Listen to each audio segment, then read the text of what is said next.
আমরা এই সময় প্রায় দেখি যে সঠিক বন্ধু নির্বাচনের বিষয়টা নিয়ে কিন্তু অনেকেই খুব প্রবলেমের মধ্যে পড়ে এবং বাবা-মারাও খুব সন্দিহান থাকেন, কারণ এই সময়টা কিন্তু বাবা-মার সাথে একটা তাদের গ্যাপ তৈরি হয় এবং স্বাভাবিকভাবে বন্ধুদের সাথে আরও বেশি তাদের সখ্যতা তৈরি হয়। তো বাবা-মাও মনিটরিংয়ের জায়গাটা হয়তো বা সেভাবে করে করতে পারেন না, কারণ বাচ্চারা এটাকে প্রাইভেসিটাকে কনসার্ন মনে করছে যে না, আমার প্রাইভেসিটাকে নষ্ট করা হচ্ছে। তো কিভাবে আসলে বাবা-মা ওই সময় একটা টিন বাচ্চার সাথে আসলে আচরণ করতে পারে? Thank you. খুব ভালো প্রশ্ন। আসলে যেহেতু সে অ্যাডোলেসেন্ট, সে এখনো ম্যাচিওর হয় নাই, তার ভুলের প্রচুর জায়গা থেকে যায়। কারণ সে খুঁজছে, সে শিখছে। সো বাবা-মার ভূমিকাটা আসলে ছোটবেলা থেকে শুরু হবে।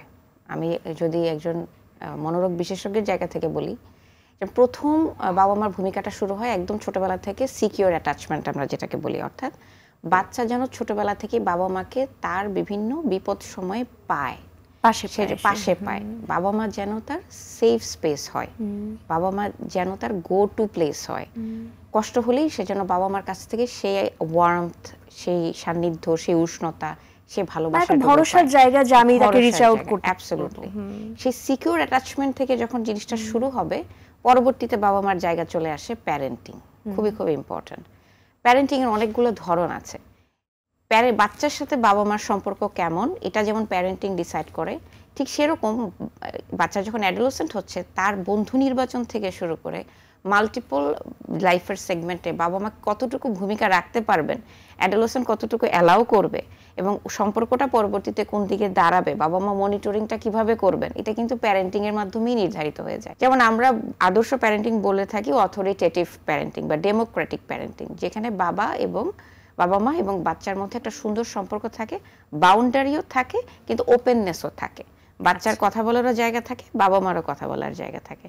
বাবা-মা বলে দেন যে এই তুমি করতে পারবে, অর্থাৎ একটা বাউন্ডারি থাকে, একটা ডিসিপ্লিন থাকে, কিন্তু বাচ্চা যদি কোনো ভুল করে ফেলে সেটা শুধরানোর জায়গাও থাকে। অর্থাৎ এমন না যে সে ভুল করে লুকিয়ে, মানে এটা লুকানোর চেষ্টা করবে, লজ্জায় সে ভীত হয়ে গেল, বা মিথ্যা কথা বলবে বা ভয় পেয়ে যাবে বাবা-মার কাছ থেকে। না, বাবা-মার অ্যাপ্রোচটা হয় এমন, তুমি ভুল করেছো, ইটস ফাইন, এটা তুমি এভাবেও করতে পারতে, আসো আমরা এটা নিয়ে আলাপ করি, আসো এটা কিভাবে আরো নেক্সট টাইম তুমি যাতে ভুল না করো। এবং অনেক অ্যাপ্রিসিয়েশন থাকে, বাচ্চার পজিটিভ জিনিসগুলোকে হাইলাইট করা, বাচ্চাকে ভুলগুলোকে খেলার ছলে শিখিয়ে দেওয়া।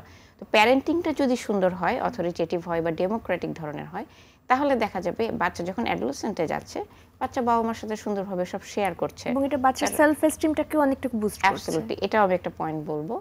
তো আলটিমেটলি যেটা হয়, তাহলে আমি দুটো কথা বললাম বাবা-মার একদম শুরু থেকে করতে হয়, একটা হচ্ছে সিকিউর অ্যাটাচমেন্ট বললাম, আর একটা বললাম প্যারেন্টিং।